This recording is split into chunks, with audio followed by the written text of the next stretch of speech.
Evening and welcome to our return to Inside Government shows for the fall 2019 semester here at Cayuga Community College after we've done 4 weeks of candidate forums. Today is Election Day. It is 7 o'clock. You can watch the rest of this show and the next Inside Government, which is on the census, and go vote if you have not. But this is a show put on by Cayuga Community College and broadcast on Spectrum, Verizon, Fios, the Auburn Regional Media Access, better known as ARMA, and WDWN 89.1 FM. That's the college's radio station. I'm your host, Guy Cosentino. Last year, Andrew Cuomo came to Auburn in July of 2018. I think it was July of 2018, announced that the city of Auburn won the third round of the $10 million Downtown Revitalization Initiative, better known as the DRI, one of only 2 acronyms we will try to use today, maybe 3. Soon after, he appointed a committee to review the proposals that were in the original proposal and also look at new ones. After working with a consultant, they were submitted as a list to Albany in the late spring, and in July, Lieutenant Governor Kathy Hochul arrived at the Auburn Public Theater, one of the recipients on the final list, to give out a list of who was getting a piece of the $10 million and name the rest of the recipients. Since then, the approved projects have been finalizing their financing, raising matching funds, and looking at signing contracts.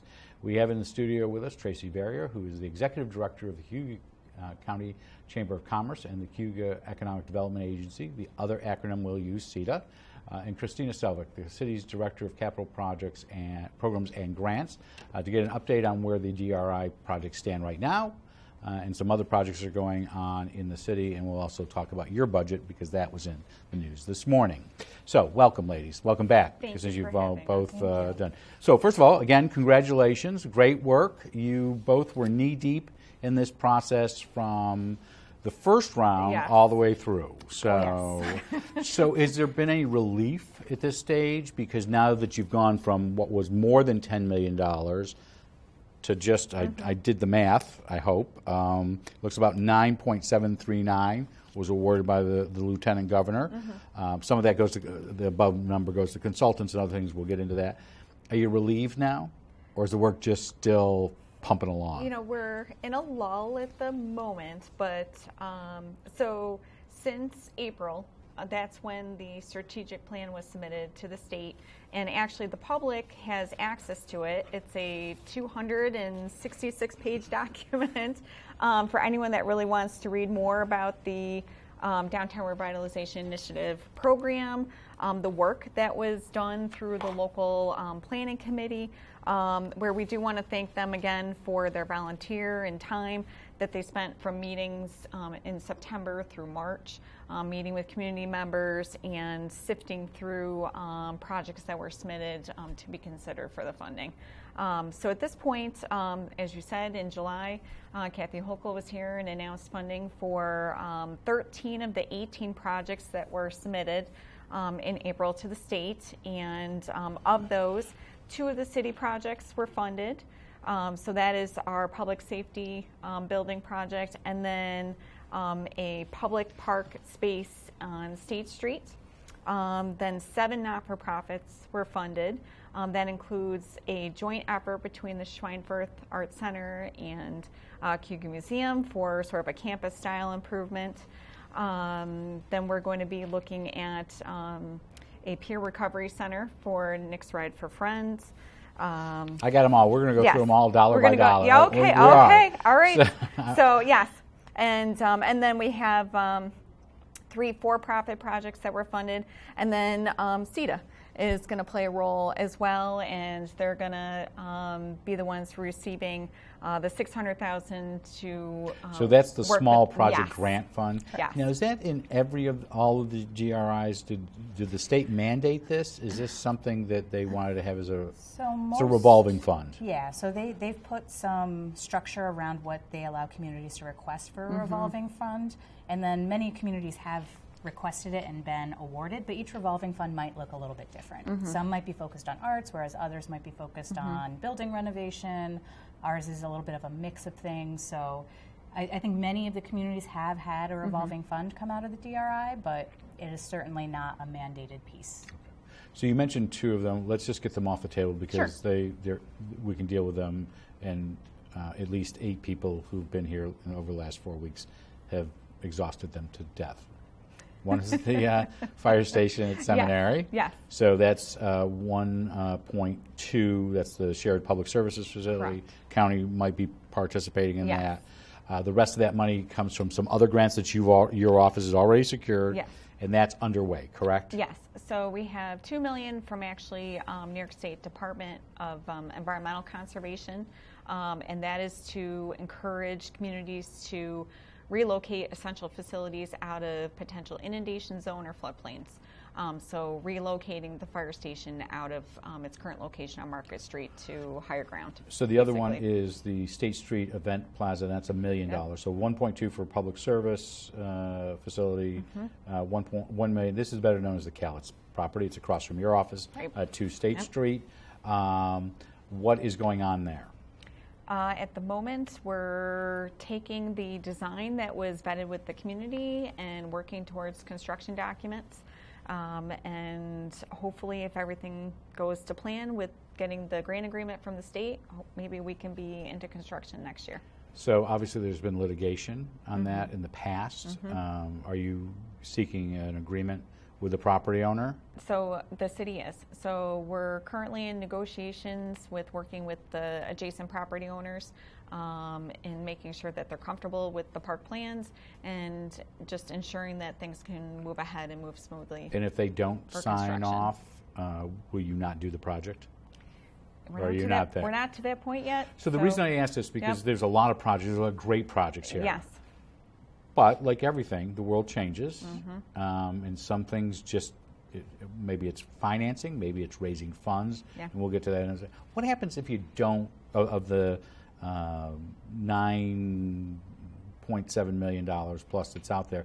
What happens if somebody just can't raise the funds, or their bank, or and in this case, before I get to that, let's deal with that first, and then I have a different question. So what happens if somebody isn't able to do this? Do you have backup plans? Does the city lose the money? What happens? Well, I think that's the reason why the state asked for an original 18, list of projects. So you have some So, backup plans. That's right. Okay. Yep. The It's rea- ultimately state money, so the money does not flow through the city at all. So each of the each of the project sponsors, not-for-profit, for-profit, the city, all contract individually with the state agencies.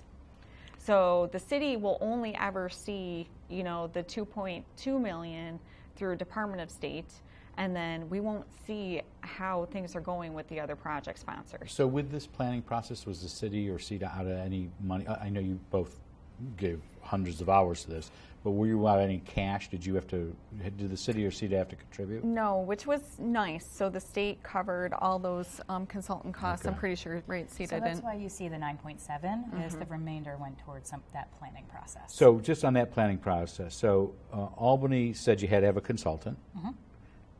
They gave you a list of consultants. they assigned us a consultant. So they picked it. That was not your choice. So you were happy with the Yes. consultant. That is paid out of the $10 million. And is their work done? Yes, Yeah. at this point, Okay. they're done. So you're Yeah. moving on This and- was the culmination of their work. And so you had how large was the committee? About 15 people? We had 13, 13? I think is what Okay. we ended up with. Were you Something on? like You that. were a Yes, member. I was a co-chair with the mayor. So you were the co-chair with the mayor. So who appointed you? That was That was the Albany. state. State did Yes. that. The state found that in many communities, they selected the mayor and an economic development representative to co-chair that committee. And is your committee, is that work done for the most part now? Yeah, there's still an opportunity to bring that committee back together should there be follow-up needed or conversation about how the process is going. But the primary work is done, and there may or may not be a need to bring that committee back together. So your counterpart up in Oswego County is Mike Treadwell, who, for a matter of disclosure, is on one of my boards. And he was the first. His community was a first-round winner in Oswego, and I think they're a fourth round with Fulton. Correct. He was surprised initially that Auburn did a lot more not-for-profits as a percentage than his. He was also, I don't want to quote him, but I thought he was also surprised that Cortland did a lot of Main Street infrastructure. So was this a really evolving, did it evolve based on what the needs of a community were versus the governor saying, coming in, and I don't mean this negatively, but in Oswego, in the city, it is a hotel, there is some infrastructure, but there are really for-profit entities. Yeah, no, I think that many of the DRI plans around the state are all different. The investments that were selected are all a tad different in their makeup, and it really is a response to what projects came forward saying we've got this project and we're ready to do it and we're willing to do the due diligence with the state to make sure it's ready. And it really was responding to the priorities of our plan, which was part of the application process, and then also the projects that came forward and the need in the community. So it really is going to be a case-by-case basis in each community based on where those gaps are and what those needs are. So let's go through the list real quick. I don't Sure. want to spend Yeah. 5 minutes on each one because we've talked about this it. is publicly available too on the same website as the Okay, plan. so Yep. obviously the largest recipient, I won't say winner, but the largest recipient is the West End Arts Campus. That's a $1.9 million project. That includes the Schweinfurth and the Cayuga Museum. What are they doing there? So they're going to be basically creating a campus-style feeling and combining the two sites, so they feel almost seamless, moving from one, interpretation site to the next one, which is great, and it really will start to make a huge impact on that gateway on the west side there of the city. And they're in the process of signing their contract and also raising funds, correct? So yes, that's correct. Okay. Nick's Ride for Friends. They'll be on here in 2 weeks with Mr. Campanola and Sheriff Skank. They're $940,000, and that's depending on when you grew up in Auburn. It's either the nunnery or the convent behind Holy Family, Right. near the Holiday Inn On Chapel Street there. On Chapel Street, which kind of makes sense. So, what are they doing there? Well, you probably know a little more about their project. So they're renovating that building, obviously, and creating a clubhouse for young people to have a place to go, a safe place to go, and create a peer network And they're for currently next to the youth. Shines right now. Correct. Some of their Correct. operations. Okay. that So sounds this gives them some more space for programming, and it sounds like they're looking to work with some other nonprofits that are supplemental to what they're doing to also locate in that building to just create a safe space for recovery and prevention in terms of the drug crisis that is happening. Seward House, this one is for 864. If I remember correctly, this is one they have been trying to get a government match or some type of other funding for years. Yes. So Yes. what are they Yep. doing? So they have a pair of carriage barns at the rear of the property that have really been structurally in need of structural stability for a long time, and they're crucial, I think, to their overall interpretation of the Seward family and how they use the landscape. So the fact that they were awarded funding to rehabilitate those is great. And how about for the carriage itself? I know is that part of this as well? I think that might be embedded in there, but their main goal the is to buildings. work on the buildings. Okay. Yes. Obviously, the college, we've talked about this on here a couple of times. They've got a culinary institute that's going at the Plaza for the Arts. That's $800,000. And if I remember correctly, the whole goal is to be open and have some programming there in March of this coming year. Anything more to add on that one? I think you've got this one. Okay, Got it. that one. So one of the ones that's been long talked about, and it's just an interesting program to see them evolve over the last 12 or 13 years, is Auburn Public Theater that's where the announcement was made. That's where a lot of the meetings were held. That's $700,000. So what's that going towards? So they're going to just continue expanding the good work that they've been doing for the last decade. They're going to be taking the vacant space in their basement and repurposing that, I think, into some civic space, right, and multi-purpose space. And then the corner part there that reaches out into the Market Street area, they're going to expand that into a coffee shop. Cafe. Yep, so now there's a nice multi-purpose alternative. So being downtown, if you don't want to go to the restaurants, breweries, you've got another social spot to go to. So unlike some of the other not-for-profits, theirs is almost they're almost fundraised to the point where they're ready to go. Yeah, they're pretty ready to go. So we're just Okay. waiting on paperwork at this point. One of the private sector, I guess there are a couple of private sector ones, is 22 East Genesee Street. I'm assuming this is the building next to Chindamo Shoes. Yes. Up on East Genesee. They're doing that for a display floor on the first floor for the Bartolotas, and either offices or apartments on the second floor. Yeah, I think that's correct. Yeah. Right. And that's for $650. Health Central, which is the old Central High School. There's obviously a lot of medical facilities there. They're doing something on behavioral sciences there. Am I correct on that? Yeah, they're building out some of their space for a new tenant that will add new services to the area that are not currently as available as they could be. Last two, I think, maybe three. Avenue for the Arts. This is a project that Jesse Klein has been, as we know, has been working on public art and Yes. mosaics, and you and I worked on this a long time ago. Yes, yes. So this is great for me to see $285,000 for the Avenue of the Arts. What's that? So Jessie has a long-standing campaign where she wants 1%, or is hoping for 1% of all, public monies when we're able to secure them to go into supporting the arts. And there are some communities that do this. Yes, definitely. And it's been shown that, investment in the arts definitely does bring a return on the investment, both in the aesthetics of a community and, tourism related. And so she is looking to, going to put out, I guess, requests for proposals for several art projects to be installed in and around the downtown area. And she's been responsible for the one on the Boyle Center, the one up on Angelo's Pizza. They did stuff in the Auburn Public Theater area and a couple of others. So Willard Chapel is $267,000. What are they doing? So they are looking to expand into the landscape and try to take their master plan that was done several years ago and recreate, I think, some of the historic grounds that were there at the chapel when it was the theological seminary. And then the last project is for $173,000 at 99 Genesee. I think this is the old Rudolph's candy store. Correct.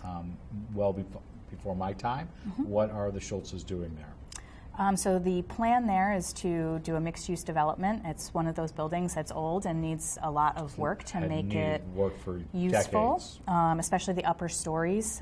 Definitely needs some sprinklers and elevator and that kind of access. So the plan is a mixed-use development with retail on the first floor and residential on the upper floors. So some projects did not get funding. Market Street, some apartments, buildings there. East Hill Medical had a proposal. Any other major ones? Were you surprised by some of the things that were not funded? Well, I think we all wanted all of it to be funded. Yes, we knew we had a great logically mix. that was not possible. I really wish that we could have seen some of those projects move forward too, but we're looking for other funding sources for So them. let's take that in two parts. So some is that if some of this stuff doesn't work out for whatever reason, some of these could backfill into that, correct?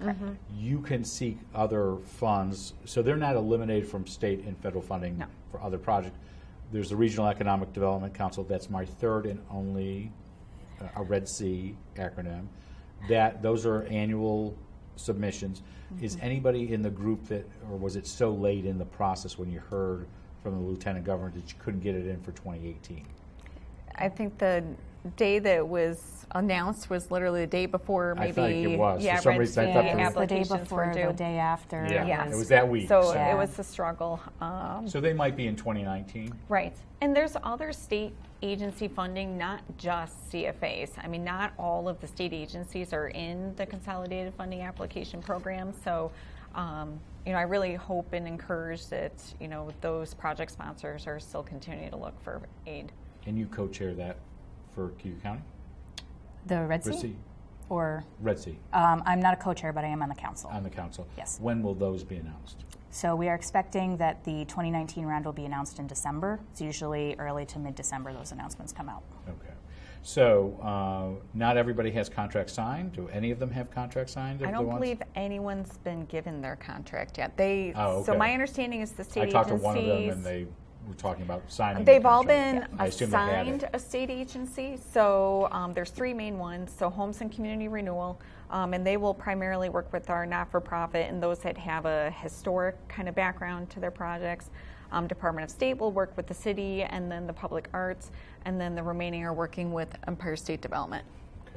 And how will they all be, do they have to spend the money first and then be reimbursed? It is a reimbursement program. Each agency is a little different, depending upon how good of a negotiator I think the project sponsors are. I would highly recommend that they all include milestones in their grant agreements, so they're at least able to get partial reimbursement through, at least halfway through, or before having to wait till the very end to get reimbursement. So some are fundraising, like we talked about with the West End project, but some have bank financing in place, and so once they sign their contract, they're a go. And the city's a whole different venture on there. Is there, for all of these projects, is there a local match? I think they all have a match. And is there a percentage, or is it, did they just pick it? I'm sure the state has some scientific formula, but did they have a formula that they released to everybody that says, well, if you're doing housing, we'll give you 68.5%. If you're doing public art, we'll give you 72.3. Was there a mechanism for that? No, but that would have been really helpful. So, well, I'm So here, and they're- anytime the governor wants to call, I can help them. They are all different. There is no prescribed percentage per project. I think the So the local committee had an idea, especially for private developers. I think we were talking about 40% we wanted to see from private, but for nonprofit and public, that it was a little bit more, and that was more committee driven as opposed to state driven. More that the state would come in with more money versus the Correct. the locals. So the developers, we were looking at 40% state, 60% match, and then for nonprofits and municipal, we were looking at a little bit higher of a ratio from the state. So we talked about we're in our fourth round in the sense that Oswego, then Cortland, then Auburn, then Fulton. Does that mean that you guys can look to apply for a future round? Can you apply in round 5? Oh, look at you just said, I'm ruining your summer already. And it's not even Christmas. I haven't even got to Thanksgiving, guy. Can you apply again for another round? So I'm sure we could, but I don't think, Tracy and I have spoken about this. I don't think we would be competitive at this point. You need to get some stuff done. Yep. And also do your DRIs, which are, will be an annual. They're an annual anyway, as long as this governor continues it. Okay. So can I ask you about a couple of other just real quick projects? We're about 5 minutes late. North Division Street Bridge, open? It is open. A little late. Yes. Part of that was the railroad company? Yes, we had some coordination with the railroad, and they had to do track improvements, and unfortunately that did cause a month or two delay project. So happy with it at this stage? So I think so. We've heard great things about how it feels going through the intersection now, and it was meant to improve the trucker route and fire engines and longer buses, etc. So is it open? Is it complete in the sense that they finished up all your punch list? Punch list is not done. Okay. So still expect some short-term closures to deal with some underground utilities over the next month or two. So do you expect that that will be done, that you'll close the books? You may not close the paperwork books, but work-wise, you expect by Christmas this will be done? Yeah, I mean, the major work is done at this point. So let's see if you've gone a bridge too far. You're going to do State Street next. Yes, that is the next one. So when is that? We hope to go out to bid for that in January, award in March, and that will be under construction next year. So how much did North Division Street cost? That was about, I think by the end, about $6.5 million project. We do have some change orders that we need to do, which council will be taking a look at here shortly. And how much is the local share versus, because you're getting some state and federal money for We that? had significant federal and state money for that. So I think our local share will end up being less than about $50,000 for that bridge. For $6.5 million? Yes. So how much will State Street cost? That is a 2017, I think, or 2016 Bridge NY winner. So we have $4.7 million of grant funds for that. We won't know until the bids come back, but we're projecting somewhere between $5 and $6 million.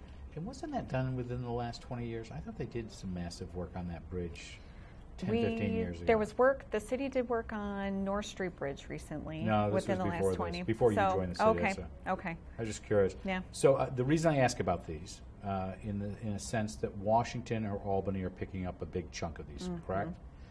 So would the city do these projects if it wasn't, I mean, unless there's a real health and safety Yeah.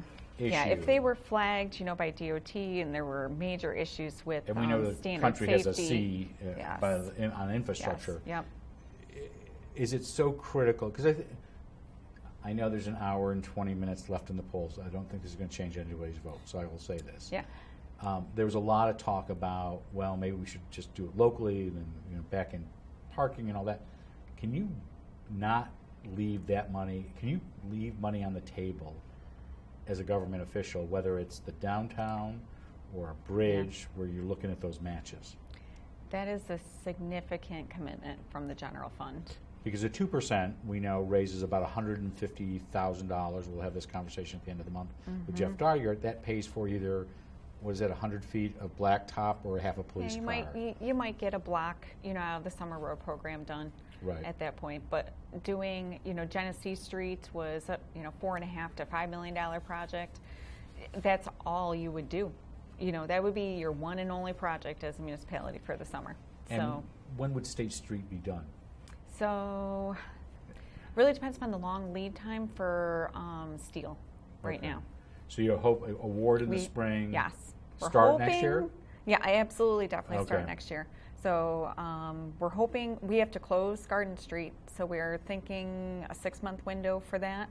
But all in all, it's probably going to be an 8 to 10 month. You have to literally close the street. So we do need to. And then what's on the horizon? South Street reconstruction will be next. So that is Metcalf Drive down to the city line in front of Harry Tubman National Historical Park. And that's, again, state reimbursed project? It is a locally administered federal aid. Okay. So I picked up my paper this morning, and I see that Tucker Whitman, the chairman of the county legislature, has made his budget presentation last night. One of the items within that list that I noticed was a cut of all funding for the Cayuga Economic Development Agency, which you're the executive director on. How much is that cut he's proposing? So that is to cut the full $300,000 from the 2019 budget. And last year, and there was a weird go around last year, was this issue that you originally cut $25,000 from Justin Wood, the then administrator, and another $25,000 was cut on top of that, correct? Correct. So last year for 2019 budget, we were cut 50, and the current proposed for 2020 is to cut us down to 0. And the cut last year was basically an agreement of the original 25 because you had some money in balance. Correct. Okay. Yeah. So that was something, you weren't surprised at that? No, we had some heads up on that, and we do have a reserve from having positions turnover or budget lines that perhaps are underspent. But I think the move for the current budget is assuming that reserve is larger than it really is, and that the fund balance that we as an organization have can carry us for a year, and that is not necessarily the case. So were you surprised when you read the paper this morning? Well, I was at the meeting last night. Oh, okay. So were you surprised at the meeting? I was not anticipating a full cut last night. Anything is always possible in the county budget process, but it's early in the process, and we have plenty of meetings coming up to work towards restoring some funding for the organization. Do you know where that $300,000 is earmarked for? I think it just came off the top. Oh, I think it just helps to lower the tax rate. Because there's some others that are changing money from one organization, so that kind of leads to a food fight or piranha fight for people to get a share. Can CETA exist without the county support? I think we could exist. It will look different, and we will need to find other revenue sources if we can't get the county back on board. And you do have some other revenue sources. Correct. So where do you get money now? You have CCID, the Cayuga County Industrial Development Authority. You have the city that does that. So do you have other sources on top of that? Yeah, so we mainly have a few service contracts with the city, with the 2 industrial development agencies. Occasionally there's grant funding that comes in for specific programming, but the bulk of it does come from the county. That's kind of our baseline funding with the intention of the county saying economic development is important to us, and we will fund the base level, and as you grow as an organization, you have to find the revenue to do that, and that's what we've done. And last question, do you think there's enough support within the legislature to reverse this? The budget has to be passed by about the 18th of December. We're going to work on helping to answer some of their questions, and I think we can find the votes to restore at least what we had last year. And just for the record, we did offer time to Tucker Whitman, the chairman of the legislature, and Lynn Marinelli, the budget person, and they've declined our invitation. So offer that. It was a news item. I wanted to follow up on that. Sure. First of all, congratulations on all the DRI stuff. We hope that in the spring, when you get a little farther along, you both come on, give some updates on what's moving forward. If you've got any new projects that are coming on, we'd love to hear from you. Our guests have been CHRISTINA SELVEK, the city's Director of Capital Programs and Grants, as well as TRACY VERRIER, the head of the Cayuga County Economic Development Agency, better known as CEDA, as well as the Chamber of Commerce. Ladies, thank you for being here. We'll be back in just a moment with a second Inside Government with the United States Census Bureau's Amy Brombos, I'm hoping I'm pronouncing her name right, to discuss the 2020 census. That decennial census not only determines congressional and legislative districts, but funding from Albany and Washington for bridge and community development grants and all of that.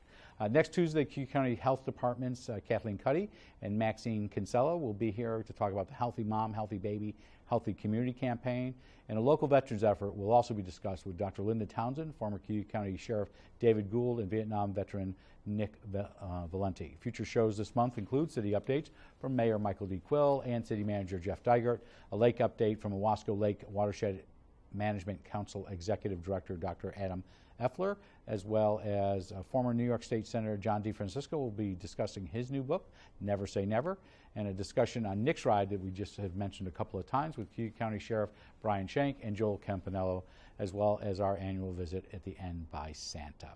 Before we go, though, we would like to let you know that you can send us your thoughts and ideas to Inside Government.